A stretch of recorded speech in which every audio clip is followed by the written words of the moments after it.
네, 하이킥 정상회담 이어서 야당으로 갑니다. 정성호 더불어민주당 의원 전화로 연결합니다. 의원님 안녕하세요. 예, 안녕하십니까. 지금 앞서 윤상현 의원 말씀 들으셨죠? 네네, 예, 예. 네. 김건희 특검은 총선 이후로 야당 의원들 수사는 정상적인 순서에 따라 그대로 가는 것으로 이렇게 말씀하셨어요. 이 말씀 어떻게 들으셨어요? 아니, 이건 뭐 한동훈 법무부 장관답지 않은 거 아닙니까, 이게? 뭐 그런 식의 한다고 법과 원칙 늘 말씀하셨잖아요. 네. 김건희 여사가 뭐 특별한 인물 아닙니까? 대통령의 배우자라고 하는 물론 특수한 주의긴 하지만은 네. 법 앞에 평등하고 법 앞에 누구도 예외가 없는 거 아니겠습니까? 네. 법 앞에 예외가 없다는 건 늘 한동훈 장관 입에 달고 다는 얘기예요. 네. 국회에서 국민의 대표기관인 국회에서 합법적인 절차에 통과된다고 하면 그에서 처리가 돼야 되는 거죠. 네. 그걸 갖다 지금 와서 뭐 총선 뒤에 하자, 나중에 하자, 또는 뭐 다른 거하고 결부시켜서 얘기하는 것은 말이 안 되는 거고요. 한동훈 장관 답지 않은 얘기라고 보고 있고, 만약 그런 식의 정치적 거래를 한다고 하면은 네. 사실 야당 의원들에 대한 지금 뭐 훅기몰이식 수사, 그냥 별건 수사가 계속되고 있지 않습니까 지금? 네. 작년 대선 이후에 계속 이어지고 있어요. 그것도 정치적으로 시기를 조절해가면서 영장 청구하고 조사 한이 많은 이렇게 하고 있기 때문에 이런 것들도 함께 공정하게 총선에 영향 미치지 않게 하기 위해서 뒤를 밀어야 되겠죠. 그렇다면요. 네. 네. 어제도 보니까 민주당 지난 대선 대변인이었던 송평수 변호사 압수수색 네네. 했더라고요. 예. 그거는 정상적인 대통령 선거가 수사고. 작년 예. 3월 9일 날 끝났습니다. 그게. 네, 네. 그런데 지금 1년 반 동안 대통령 선거 관련한 사건들을 조사하고 있고 거기에 다 이재명 대표가 연관이 되지 않겠냐 이렇게 의심하고 있는 거예요. 네. 그러니까 지금 1년 반이나 지났는데 대통령 선거 때 관련된 뭐 뉴스에 관련해갖고 허위 보도다. 그게 이재명과 연관이 있지 않냐 이렇게 의심하면서 하는 게 이게 말이 되는 건지 모르겠습니다. 예. 그런 상황에서 민주당이 김건희 특검법을 총선 이후에 하자라고 만약 그 한동훈 비대위원장이 제안을 하면 네네. 이거를 받을 수 있습니까? 민주당은 어떻습니까? 아니 그러니까 저는 한동훈 법무부 장관답지 않다니까요. 한동훈 법무부 장관 이거야말로 뒤로 역제안하는 게 거래하자는 거 아니겠습니까? 네네. 그다음에 이 김건희 여사 특검법, 이 대장동하고 그 도이치모터스 관련 이 특검법은 발의된 지가 벌써 언제입니까 이게 사실은. 네. 이 패스트트랙이 타기 전에 그저 충분히 여야가 협상할 수 있는 그 시간이 있었습니다. 네. 그러니까 정부 여당이 생각이 있었다고 하면 협의했으면 될 거예요. 네. 그런데 지금 와서 그 뒤로 미루자? 이거 정말 웃기는 거 아니에요? 이거야말로 정략적인 거죠. 네. 자, 그 한동훈 비대위원장의 등판으로 인해서 이재명 대 윤석열이라는 구도가 이재명 대 한동훈, 즉 검사 대 피의자 구도로 변경될 것이다라고 하는 바람을 국민의힘에서는 가지고 있는 것 같습니다. 네. 이러한 내년 총선 구도의 변경 가능성 어떻게 보십니까? 저는 이제 뭐 지금까지 이재명 대표는 윤석열 대통령과 대선에서 경쟁에서 패배자입니다. 네. 정권이 승리한 그 정권에서 패배한 그 후보를 갖다가 1년 반 동안 계속 수사하고 있는 겁니다. 그래서 이게 무슨 윤석열 대 이재명 대 관계가 아니라 네. 국민의 뜻과는 관계없이 서해왔던 거고요. 지금까지 오히려 국민들이 권력을 위임해 줬는데 윤석열 정부가 무슨 성과를 냈습니까? 한쪽인 예로 지난 엑스포 실패 사례만 본다고 하면 윤석열 정부의 무능과 무책임 어느 정도 드러났거든요. 네. 그걸 보면 오히려 이재명 대표에게 어쨌든 뭐 피의자 이재명을 부각해갖고 국면을 전환하려고 하는데 국민들이 똑똑히 보고 있습니다. 지금 이번 총선은 윤석열 정부가 지난 1년 반 동안 국정을 어떻게 운영해 왔는지 그걸 평가하는 그런 시간이라고 보고 있습니다. 네. 자, 오는 28일 본회의에서 김건희 특검 무조건 출발합니까? 다른 전제 없이? 이미 뭐 그 22일자로 본회의 자동으로 상정이 됐기 때문에 네. 본회의가 열리게 된다고 하면 표결을 할 수밖에 없는 거 아니겠습니까? 저는 그래서 이게 무조건이 아니라 국회법에 정해진 절차에 의해서 정상적으로 처리된다 이렇게 말씀드리고 싶습니다. 그 국회의장님이나 여야 간사 간의 합의가 없다는 이유로 의장님이 안건을 상정하지 않을 가능성은 없습니까? 28일 날? 이게 지금 뭐 갑자기 된 게 아니라 패스트트랙에 올려가고 상당한 기간이 지난 거거든요. 네. 그렇기 때문에 그동안 여당이 어떠한 협의 노력도 하지 않았습니다. 네. 그런 상태에서 국회에 자동 부의되기 때문에 의장님이 당연히 이건 뭐 처리할 것으로 보고 있습니다. 네. 예.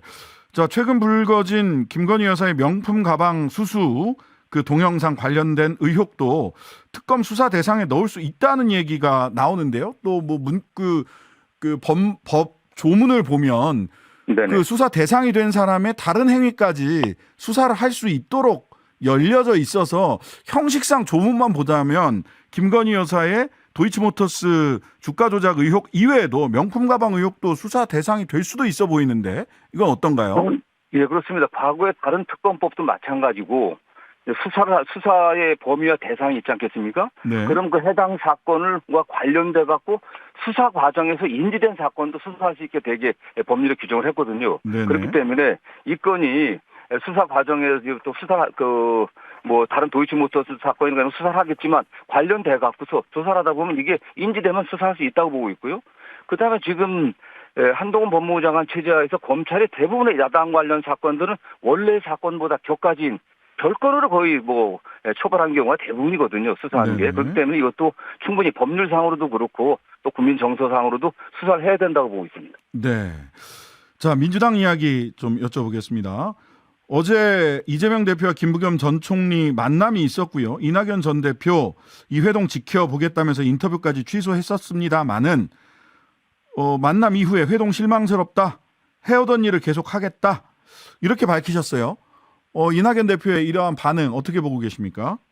저는 잘 모르겠습니다. 어떤 점에서 구체적으로 회동이 실망스러웠는지 저는 그런 것들을 좀 구체적으로 말씀해 주셨으면 좋겠습니다. 어제 이재명 김부겸 두 분 만나갖고 통합과 혁신 이런 거 또 당의 안정 이렇게 말씀하셨는데 그런 거 구체적으로 추진하려고 하고 있는 거 아니겠습니까? 그러면 구체적으로 뭐가 실망스러운지 그렇고 그런 것들을 좀 지적했으면 좋겠고요. 해오던 일을 계속하겠다고 하시는 게 그러면 신당 창당 계속하겠다는 뜻인지 또 당에 대한 비판만 계속하겠다는 건지 좀 애매하고요.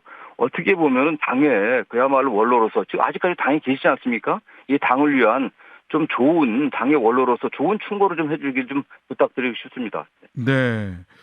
자, 어제 김부겸 전 총리는 이낙연 전 대표 만나고 연동형 지켜달라. 그리고 민주 진보 진영 전체의 대표로서 하실 일이 참 많다. 이런 말씀 하셨단 말이죠. 네네. 요거 이낙연 만나고 연동형 지켜달라. 이 두 개의 요구 이재명 대표 김 전 총리와의 자리에서 그런 요구를 받으셨는데 이거 어떻게 다 받으실 수 있을까요? 이재명 대표는 당의 대표 아니겠습니까? 당의 통합의 구심점이 돼야 되고 그런 위치에서 당의 모든 세력들을 통합할 책임과 의무가 있거든요. 그런 의미에서 이재명 대표가 이낙연 전 대표를 만나는 건 꼭 필요하다고 보고 보다 적극적인 노력을 해야 된다고 보고 있습니다. 다만 연동형 관련해서는 어쨌든 이게 선거법 개정 문제이고 여야가 협상할 문제이기 때문에 당의 총의를 갖다 모으는 좀 과정에 있다고 좀 보고 있습니다. 그렇기 때문에 네. 지금 그에 관련해 갖고 당 대표가 즉답하기 좀 어려울 것 같고요. 네, 그렇습니다. 네. 자, 이낙연 전 대표 그리고 원칙과 상식 분들은 이재명 대표 물러나고 통합 비대위를 구성해야 된다라고 하는 요구로 모여진 것 같아요. 그리고 네. 민주당의 가장 큰 문제가 뭐냐라고 했더니 이낙연 전 대표 오늘 아침에 도덕성의 마비라고 얘기했단 말이죠. 그럼 이 도덕성의 마비라는 이야기를 가지고 이재명 대표 물러나야 된다라고 하는 이유를 거기서 찾는 것 같은데 이러한 이재명 대표 물러나야 된다라고 주장하는 이 도덕성 마비라는 근거 어떻게 보십니까? 저는 참 답답합니다. 지금 이재명 당대표가 대선에 패배한 이후에 어쨌든 당의 대표로 당의 권리당원들의 압도적 지지를 받아서 당선되지 않았습니까? 그리고 당의 최고위라든가 당의 의원총회라든가 여러 차례의 어떤 경로를 통해 갖고 이재명 대표에 대한 수사는 대선 패배자인 이재명 후보에 대한 정치 보복적인 또는 정치 탄압적인 수사다 이렇게 규정을 했습니다. 그리고 네. 물론 그에 따라서 일부가 기소되고 아직까지 수사 중인 부분도 있지만 정치 보복, 정치 탄압이기 때문에 좀 끝나봐야 아는 겁니다. 물론 법원의 판결은 존중돼야 되겠지만 아직 어떤 것도 1심 판결은 난 게 없거든요. 네. 그런 상황에서 그걸 갖고서 도덕성의 문제로 삼아서 대표가 물러나야 된다고 하는 것은 그건 잘못됐다고 보고 있고요. 그건 대표 취임 이후 거의 1년 내내 좀 당대표 사퇴하라는 주장 계속하고 있습니다. 이게 과연 민주당의 발전과 또 내년 총선에서의 승리에 도움이 되는 것인지는 저는 전혀 동의할 수가 없습니다. 네. 자, 송영길 전 대표 구속 이후 돈봉투 사건 관련해서 후속 수사 보도가 계속 나오는데 전직 당대표인데 탈당했으니까 단순한 개인 문제다. 이렇게 선긋기가 가능한 문제냐라고 하는 질문을 국민들이 하고 있습니다. 민주당 어떻게 대응해야 됩니까? 저는 뭐 그 송영길 전 대표의 돈봉투 사건 터졌을 때 당에서도 사과했고, 저는 개인적으로 이건 매우 잘못된 관행이고 국민에게 사과하고 또 민주당이 반성해야 될 점이라고 생각하고 있습니다. 네. 뭐 그런 면에서 지금 송영길 대표가 구속되긴 했지만 그 점에 대해서는 국민들에게 대단히 죄송하고 송구합니다. 또 그거에 대한 개선책으로 당도 지금 뭐 대의원제도, 대의원 어떤 선거제도라든가 이런 걸 좀 바꾸고 있고요. 네. 다만 지금 뭐 구속 여부에 대해서는 뭐 사법부의 판단을 존중하고 저희가 지켜볼 수밖에 없는 거 아니겠습니까? 네네. 네. 자, 당내 여러 현안에 대해서 오늘 한국일보에서 지적을 했던데 이재명 대표가 너무 부작위 내지는 몸을 사리고 있는 거 아니냐. 이재명의 구체적 비전과 가치가 드러나고 있지 못하면서 감나무 전술, 즉 반윤석열 전 정서에 너무 지나치게 기대고 있는 거 아니냐 이런 비판을 하는 언론도 있습니다. 이 부분 어떻습니까? 네. 저는 뭐 언론은 좀 성급한 판단인 것 같습니다. 성급하다.